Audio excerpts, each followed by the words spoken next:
안녕하세요, 운혜입니다. 1월 9일 집 9시 커뮤니티에 공지한 대로 온라인 신년회 겸 구독자 1,000명 공약 라방이 예정되어 있습니다. 화면 띄워야 될까요? OBS 서툴러서 잘 모르겠는데 종료 시간은 따로 생각하지 않았습니다. 술방이 될 것 같고요. 무슨 술을 깔지는 잘 모르겠습니다. 잡설은 여기까지 하고요. 오늘은 데이터 마케팅 세 번째 영상입니다. 정말 쉬운 걸 가져왔고요. 그대로 따라 하시면 됩니다. 시각화에 더 집중한 케이스입니다. 마켓 포지셔닝 맵을 그려볼 수 있는 엑셀 방법을 안내해 드릴 거예요. 그리고 짤막하게 경쟁사와 연령대 비교 그래프를 그려보고 읽는 방법을 해볼 겁니다. 마켓 포지셔닝 맵이라는 건 사실 뭐 별거 없습니다. 4분면에 그냥 경쟁사와 자사 또는 광고주 그 위치를 그려보는 겁니다. 크게 4가지 요소 중 보통 2가지를 가지고 그리는데요. 저는 개인적으로 3가지를 그리는 걸 추천드려요. 이거 그래서 뭐가 좋냐? 제가 연봉을 올리게 된 계기가 포지셔닝 맵 그려다가 임원 면접 볼 때 활용했거든요. 그리고 흔히 말하는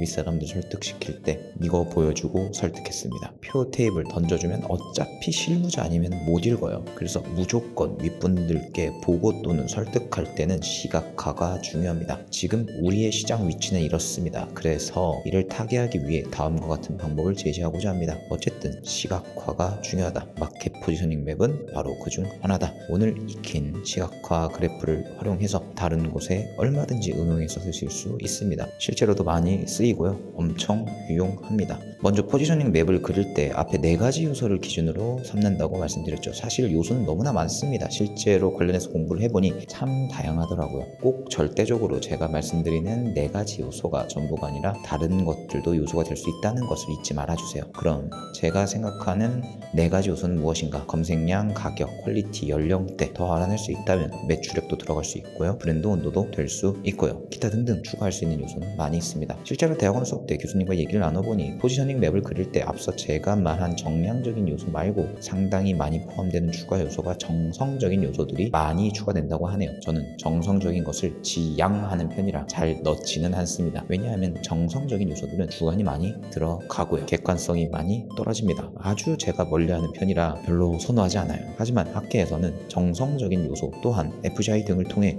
확립할 수 있다고 보더라고요. 따라서 다른 요소들도 얼마든지 추가가 될 수 있습니다. 반복해서 이야기하지만 꼭 앞서 말한 요소들이 전부가 아닙니다. 그럼 이제 본격적으로 어떻게 하는지 시작해 보겠습니다. 네, 실습입니다.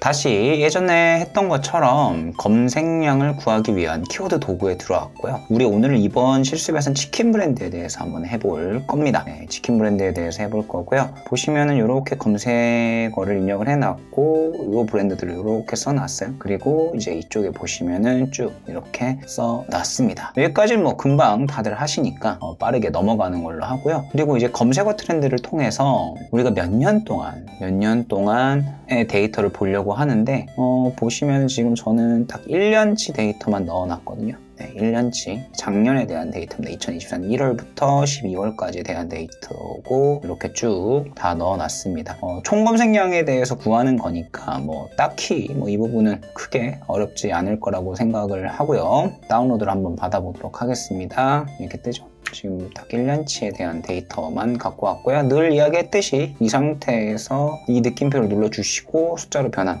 그래야 우리가 데이터를 구할 수 있다 라고 말씀을 드렸어요. 이제 여기에서 한 칸 벌려주고 각자 넉넉하게 이렇게 2칸씩 벌려주세요. 됐죠? 자, 여기 있는 이 데이터 뭘 의미한다고 했죠? 네, 100분이라고 했죠? 100분위 값입니다. 그래서 이걸 가지고 이제 뭘 할 거냐면 이 값들과 매칭을 시켜줄 겁니다. 네, 그렇게 해서 이달에 대한 데이터를 다 구할 거예요. 그렇게 해서 전체에 대한 검색량의 합을 구해서 1년치 데이터를 가지고 포지셔닝 맵을 그릴 겁니다. 자, 한번 해볼게요. 일단 여기에 대해서 합을 다 구해주시고요. 됐죠? 그리고 여기도 마찬가지로 구해주시고 여기도 구해주시고 여기도 구해주시면 됩니다. 자, 그랬을 때 2024년 12월에 대한 데이터가 얘죠. 그러면 얘다. 그리고 BBQ 토탈 BBQ는 얘고요. 그리고 BHC는 얘네요.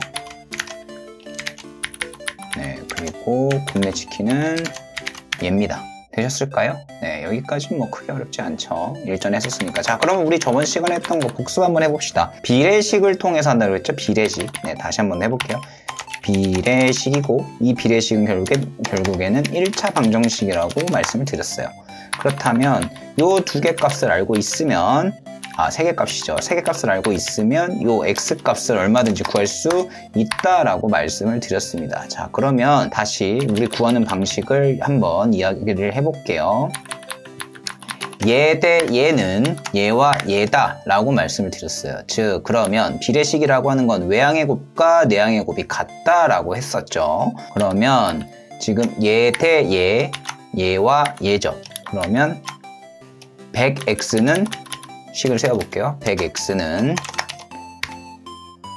90 곱하기 595 100이다. 이 소리죠. 네, 그러면 x는 90 곱하기 595 100 나누기 100 이렇게 되겠네요. 자, 이제 이거를 그대로 식을 써주면 됩니다. 그러면 이거를 그대로, 자, 얘는 얘 곱하기 얘 그리고 나누기 얘죠. 그러면 이렇게 뜨네요. 보기 쉽게 숫자로 표시해 주시고, 여기 똑같이 숫자로 표시해 놓겠습니다. 자, 그리고 이제 여기서부터 여기까지 쭉 쉬어주시면 깔끔하게 나옵니다. 됐죠? 이제 이랬을 때 이 친구들에 대한 합을 구하면 됩니다. 네, 됐네요. 자, 이제 마찬가지로 갖다가 이거를 구해주시면 되는데 어차피 공식 똑같잖아요. 여기에다가 좀 붙여넣기 해주시면 됩니다. 아이고, 실수했네요. 네, 여기에서 이렇게 해주시고 여기에서 이렇게 해주시면 됩니다. 네, 마찬가지죠. 옆에도 이렇게. 그러면 1년치에 대한 데이터가 다 나왔네요. 솔직히 이 절대값에 대해서는 굳이 솔직하게 말씀드려서 안 구하셔도 돼요. 근데 일단 그 격차라던가 실제적인 검색량, 절대값에 대해서 상당히 많이 그 위에 분들이 원하시는 경우가 있어요. 그래서 1년 동안 우리하고의 격차가 얼마나 나는데 라고 하는 값을 원하시는 경우가 있거든요. 그런 의미에서 이걸 구하는 방식을 제가 말씀을 드린 겁니다. 네, 그래서 뭐 딱히 어렵지 않으실 거라고 생각을 하고요. 이게 이제 지금 뭐죠? 2024년 데이터죠. 2024년 총 데이터입니다. 그러면 다시 아까 화면으로 돌아가서 여기에서 이제 이 친구들을 복사를 딱 해주시고 여기에다가 이렇게 일단 붙여넣기 해주시고 2024년 총 데이터 요게 이제 교촌치킨 그리고 이게 BBQ 그리고 이게 BHC 그리고 이게 굽네 치킨 이렇게 되겠죠. 좀 이쁘게 좀 보기 쉽게 하시려면 여기에 선택하에 붙여넣기 후 행렬 바꿈으로 갖다가 찍어주시면 이렇게 나옵니다. 그럼 이제 2024년 검색량 이렇게 체크를 해볼 수가 있겠죠. 어렵지 않죠? 그냥 금방 하실 수 있습니다. 제가 치킨을 잘 안 먹어가지고 이제 할 거는 가격만 넣어주시면 같아요. 가격. 그래서 치킨을 잘 안 먹어서 제가 가격이 얼마인지 잘 몰라요. 가격이 얼마인지 잘 몰라서 그냥 임의대로 갖다가 한번 설정해 보도록 하겠습니다. 이제 가격, 임의입니다. 임의. 여러분들께서 이제 직접 조사를 하세요. 저는 치킨 가격을 잘 몰라서 교촌 치킨이 대략 얼마 정도 하지? 한 28,000원이라고 가정을 할게요. 그리고 BBQ가 한 21,000원. 그리고 BHC가 BBQ 21,000원 너무 더한 것 같은데 24,000원 할게요. BHC가 대략 한 23,000원 그리고 굽네 치킨이 한 2,500원 이렇게 하는 걸로 갖다가 해약했습니다. 저 몰라요. 저 임의여가지고 진짜 모릅니다. 여기다 이렇게 브랜드 넣어주시고 자, 이제 여기서부터 중요한데요. 잘 보세요. 여기에 제가 아까 앞서서 총 3가지까지 가능하다고 했죠. 제가 이제 뭘 그릴 거냐면 거품 그래프라는 걸 그릴 거예요. 거품 그래프. 거품 그래프라는 걸 그릴 건데 거품 그래프에는 값이 총 3개가 필요합니다. 바로 거품의 크기, 그 다음에 X축, Y축 이게 필요해요. 근데 우리 3개까지 넣을 수 있다라고 하는 건 뭐냐면 거품의 크기 있죠. 거품의 크기. 요게 결국에는 한 가지 추가로 넣을 수 있는 데이터예요. 보통 이 경우에는 이제 매출액을 많이 넣는데 우리가 매출액을 다 모르니까 이제 그냥 입력을 해볼 거예요. 그래서 모든 것을 다 똑같이 위치만 보여주면 된다는 느낌으로 갖다가 넣을 거기 때문에 아무 숫자나 똑같은 숫자를 넣으면 됩니다. 네, 그래서 저는 여기까지 1이라고 넣어 놓을 거고요. 됐습니다. 이제 여기서부터 그대로 따라오시면 돼요. 진짜 그대로 따라오시면 됩니다. 자, 잘 보세요. 셀 전체 선택해 주시고요. 자, 삽입 들어가십니다. 삽입 들어가시고, 그리고 이쪽에 보시면 이렇게 점박이 문양의 차트가 있어요. 누르시면 아래쪽에 거품형이라고 뜹니다. 이 모양이 나오면 성공하신 거예요. 이 모양이 나오면. 자, 여기에서 이제 어떻게 할 거냐? 이쪽에 보시면 데이터 선택이라고 있습니다. 데이터 선택. 요거를 눌러주세요. 눌러주시면 뭐라고 막 들어가 있거든요. 이거를 제거를 눌러주세요. 그러면 깔끔하게 아무것도 안 뜨죠. 여기 보시면 아무것도 안 뜹니다. 자, 여기 추가를 누를 겁니다. 추가. 계열 이름은 우리 이름이 이거잖아요. 이름이니까 여기서부터 여기 맨 위에서부터 당기시면 안 돼요. 여기요, 딱 이름만 있는 거. 자, X값이라고 하는 결국에는 X축에 있는 값을 얘기하는 거거든요. 우리 X축에 검색량 놓아봅시다. 자, 검색량 놓았고요. Y값은 뭐냐? 네, Y축에 있는 값을 이야기하는 거예요. 우리는 일단 요 가격을 넣을 거니까 대신에 여기 뭔가가 써져 있죠. 이거 다 지워주셔야 됩니다. 지우고 숫자만 넣으셔야 돼요. 자, 거품 크기는 아까 제가 뭐라 그랬죠? 이쪽에는 이 1이라고 이야기했습니다. 됐습니다. 자, 이 모양이 나오면 끝이에요. 다 했어요. 자, 이 정도면 50%까지 한 거거든요. 자, 확인을 눌러주시면 됩니다. 자, 이제 여기서 뭘 할 거냐? 오른쪽 버튼 누르시고 차트 영역 서식을 눌러주세요. 네, 그리고 여기에서 차트 옵션에 요 버튼, 화살표 아래로 내려가 있는 버튼 있죠? 요거를 눌러주시고요. 맨 밑에 계열, 얘를 눌러주시고 채우기를 열어보시면 요런 게 있습니다. 요소마다 다른 색 사용이 있어요. 누르시면 됐죠? 각자 다른 색으로 되어 있습니다. 자, 근데 이제 여기에서 뭐가 뭔지 모르잖아요. 조금 확대해서 보시기 쉽게 얘 지워주시고 얘 밑에 지워주시면 됩니다. 좀 커지죠? 자, 여기에서 여기 보시면 더하기 있습니다. 이 더하기 차트 요소 눌러주시고요. 여기에 데이터 레이블이라고 있습니다. 이 친구를 체크해 주세요. 그러면 이제 이렇게 뜨죠. 네, 이렇게 뜹니다.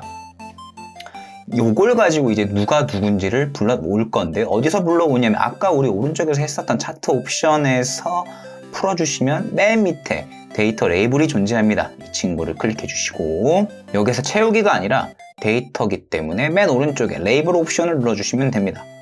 자, 여기서 레이블 옵션을 펴주시면 됐어요. 뭐에 체크되어 있죠?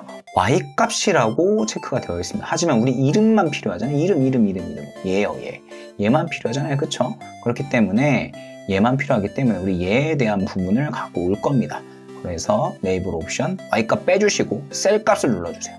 그리고 여기에 이 친구들만 싹 긁어주시면 이름이 뜹니다. 네, 약간 좀 이름 조금 보시기 편하게 흰색으로 해볼게요. 네, 흰색으로 하고 좀 진하게 표시를 해볼게요. 자, 됐죠? 끝입니다. 네, 이게 끝이에요. 이게 끝이고요. 여기 이제 지시선 같은 거 다 없애보고 싶다던가 뭐 이런 거에 해서 이렇게 다 빼주시면 되거든요. 근데 이제 요거를 그냥 고지고대로 이렇게 하시면 조금 재미가 없어요. 한눈에 보시기도 힘들고. 여기에 이제 우리가 뭘 할 거냐? 요거를 복사를 해주시고요. 컨트롤 C를 눌렀고 그림판을 켜주시고 여기에 붙여넣기를 한번 해주세요. 그러면 이렇게 될 건데, 자, 이렇게 복사 붙여넣기가 됐습니다. 여기서 뭘 할 거냐? 보시면 자, 0부터 8만까지가 X축을 찍혀 있어요. 그럼 정 가운데는 뭐죠? 네, 여기죠. 4만, 40만이네. 네, 80만. 자, 여기가 정 가운데네요. 자, 위에서 봤을 땐 35,000에서 0이면 정 가운데가 17,500이니까 요쯤 되겠네요. 15,000에서 4인. 됐죠? 네. 그러니까 저는 지금 그림판으로 했어요. 여기서는 제가 그림판으로 했는데 실제로는 제가 일러스트레이터로 합니다. 실제로는 일러스트레이터로 조금 더 이쁘게 하는데 일단 그림판으로 먼저 하고 일러스트레이터로 갔다가 한 거 또 마저 보여드릴게요. 자, 보시면 이제 여기 있습니다. 4분면이 1, 2, 3, 4 이렇게 되죠. 네, 1, 2, 3, 4 이렇게 돼요. 자, 1에 속하는 건 뭐죠? 검색량이 많으면서 가격이 높은 거죠. 근데 2는 검색량이 적으면서 가격이 낮은 겁니다. 3은 네, 검색량도 적고 가격도 낮고, 그리고 검색량은 높은데 가격이 낮은, 흔히 말하는 여기가 이제 프라임, 이쪽이 이제 프라임이라고 할 수 있는 곳이죠. 네, 프라임이라고 할 수 있는 곳이고, 얘가 이제 뭐 프라임 1, 4분면이, 자, 4, 4분면이 네, 여기가 이제 가성비, 가성비 브랜드라고 할 수 있습니다. 그리고 이제 뭐 나머지는 이제 가격만 높고 검색량이 적은 이쪽으로 이제 가야 되는 친구들인 거고, 여기는 가격도 낮고 검색량도 낮은 글쎄요, 방향을 일로 가던가 아니면은 이제 일로 가던가, 이거는 이제 선택이겠죠. 어느 위치에 있느냐에 따라서 결국에는 우리는 어떤 전략을 취해야 되는가를 그려볼 수가 있는 겁니다. 자, 그러면 이번에는 제가 일러스트에서 처리한 부분을 이제 예시로 한번 갖고 오도록 하겠습니다. 네, 이렇게 볼 수 있겠죠. 뭐 딱히 어렵지 않죠. 지금 일러스트로 갔다가 이렇게 조금 이쁘게 표현을 해봤습니다. 일러스트로 갔다가 하면은 이렇게 딱히 뭐 얘네들의 위치를 조정하지 않고 떠분한 뭐 이런 아까 숫자, 뭐 지시선 이런 것들을 삭제하고 바로 보여줄 수도 있고요. 재미있는 게 이제 이런 거 색깔도 내 마음대로 바꿔줄 수가 있습니다. 뭐 이제 파란색이 아니라 뭐 이런 식으로 이제 완전 연두색 뭐 이런 식으로 해가지고 바꿔줘서 디자인 작업 시각화하기 훨씬 더 좋은 쪽으로 갔다가 발생할 수 있어요. 네, 아무튼 포지셔닝 맵은 그리는 방법은 이런 식으로 갔다 간단하게 해볼 수 있고요.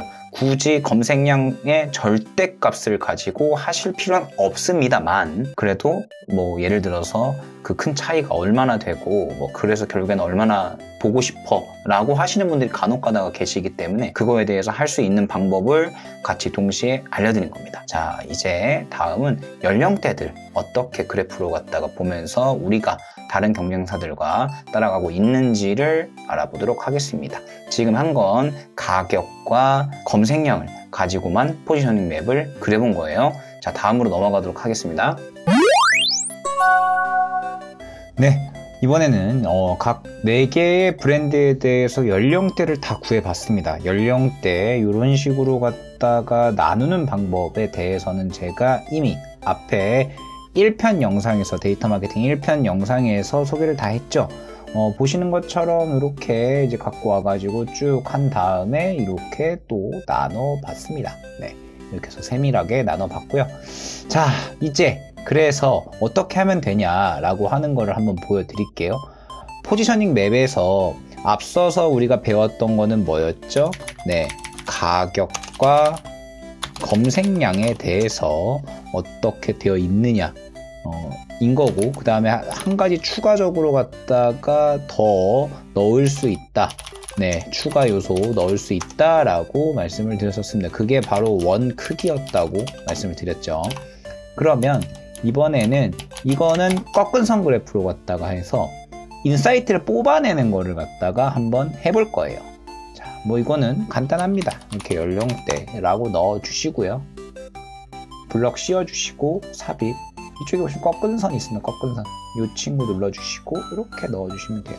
좀 확대를 해서 보자면 보셨죠? 지금 보면 교촌치킨이 아주 압도적으로 갖다가 연령층에 이제 강점을 지니는 것들을 확인할 수 있는데, 그런데 이제 읽는 것들도 굉장히 중요하겠죠. 여기에서 이제 뭐가 뭔지 잘 모르겠다라고 하시는 분들은 데이터 레이블을 켜주시고 여기에서 오른쪽 버튼 눌러서 차트형 서식을 가셔서 차트 옵션에서 하나씩 바꿔주시면 됩니다. 레이블 옵션에 값을 빼고 셀값에서 교촌치킨을 넣어주시고요. 그럼 교촌치킨이라고 뜨죠. 그리고 다시 또 BBQ 레이블에서 값 빼고 셀값 BBQ 이렇게 넣어주시고, 그 마찬가지입니다. 나머지 방식도 다 넣고 이렇게 넣어주시고 값 빼주시고, 마지막으로 굽네 치킨도 셀값 굽네 치킨 엔터 값 빼주시고, 자, 이러시면 이제 보시기가 좀 편해지셨을 거예요. 이제 굽네 치킨이 그래서 어디에 위치해 있다, 교촌 치킨이 어디에 위치해 있다, 이렇게 볼 수 있겠죠. 요거 같은 경우에는 우리가 읽는 방법이 굉장히 간단합니다. 보시면 BHC 같은 경우에는 상당히 20대에서 10대 초반까지 그리고 30대까지 매우 고르게 분포해 있는 걸 알 수 있어요. 전체적인 형태 자체는 좀 좁지만 대신 교촌치킨을 한번 볼게요. 교촌치킨은 BHC보다 10대에서의 선호도, 관심도, 검색량이 떨어지는 편입니다. 그런데 20대를 거쳐서 30대 초반까지 굉장히 높은 수치로 갖다 달성을 하고요. 더 재밌는 건 40대에서 많이들 검색하는 걸 확인할 수 있습니다. 이렇게 되는 경우에는 어떻게 되겠죠? 네, 40대 전체가 메인 타겟일 수 있겠구나 라고 하는 걸 깨달을 수 있을 거고, 그 다음으로 30대일 수 있겠구나. 그래서 추가적으로 갖다가 40대가 인 이유는 무엇일까 라는 걸 한번 생각을 해보고, 이제 교촌치킨도 이제 앱이 있을 거잖아요. 그 앱 자체를 한번 파악해 봐서 어떤 앱들이 같이 깔려 있는지를 한번 파악하는 것도 굉장히 좋죠. 이제 그거는 이제 저는 다른 별도의 솔루션을 쓰고 있어서 이제 어떤 성향을 가지는구나, 또는 교촌치킨을 검색하는 사람들은 보통 다른 어떤 검색어들을 또 추가로 검색하느냐, 뭐 이런 식으로도 알아볼 수가 있고요. 자, 그 다음으로 알 수 있는 거는 바로 이 부분, 30대의 중후반 부분에서 관심도가 팍 꺾였어요. 초반에 대비해서. 그러면 이제 이들이 만족할 수 있을 만한 어떤 프로모션 또는 마케팅 기획이 들어간다면 상당히 해볼 수 있을 만한 요소들을 바라볼 수 있겠죠. 근데 지금 보면 전체적으로 다 그래요. 30대 중후반보다는 40대 초반이 되었을 때 전체적으로 많이들 이런 식으로 치킨을 검색하는 검색량이 늘어난다는 걸 알 수 있습니다. 그리고 제일 특이한 게 이제 BHC죠. 네, 굽네 치킨 역시 마찬가지고요. 그리고 BBQ 역시 마찬가지네요. 이제 별다른 것들도 이제 볼 수 있을 것 같은데, 보시면은 우리가 만약에 굽네 치킨이라고 하는 포지션이고 브랜딩이라면 BHC가 보시면은 다 젊은 친구들에서 되게 많이 빠져요. 네. 젊은 친구들 BHC에 상당히 많이 빠지는 형태를 볼 수 있거든요. 그러면 이 친구들이 또 좋아할 수 있을 만한 마케팅 기획이 들어가면 좋겠다, 또는 콜라보가 될 수 있겠다, 또는 뭐 예를 들면 뭐가 있을까요? 모델을 선정하는 게 좋지 않을까, 뭐 이런 식으로 갔다가도 마케팅 방향을 잡아볼 수 있겠죠. 그래서 요걸 통해서 이 연령대에 대한 마켓 포지셔닝을 보는 것도 상당히 우리가 읽어낼 수 있고, 그 다음 방향성을 잡아내는데 굉장히 좋습니다. 엄청나게 좋으니까 이 방법도 한번 꼭 해보시기를 추천을 드릴게요. 이 요소는 저도 사실 제안서를 쓴다거나 이럴 때 엄청 많이 사용하는 요소입니다. 그럼 여기까지 실습을 마치도록 하겠습니다. 어떠셨을까요? 어렵지 않죠? 정말 쉽습니다. 근데 한눈에 들어오죠. 방법을 알려드렸으니 각자 브랜드에 맞춰서 진행해보세요. 하다보면 보다 뾰족하게 우리의 상황을 알 수 있습니다. 그리고 나서 전략도 나올 수 있고요. 기획도 수월해집니다. 뿐만 아니라 시장조사나 신제품을 진행할 때 훨씬 수월하고 객관적으로 조사해볼 수 있겠죠. 그러니까 이거 꼭 해보세요. 오늘은 포지셔닝 맵을 그리는 방법에 대해서 알아보았습니다. 저 역시 제안서를 쓰거나 시장조사를 할 때 반드시 거치는 작업입니다. 한눈에 보기 쉽게 하여 이를 모두가 수월하게 하는 방법이죠. 앞으로도 이 방법은 굉장히 다양하게 응용이 되실 겁니다. 그럼 여러분, 다음 영상에서 뵙겠습니다. 감사합니다. 운혜였습니다.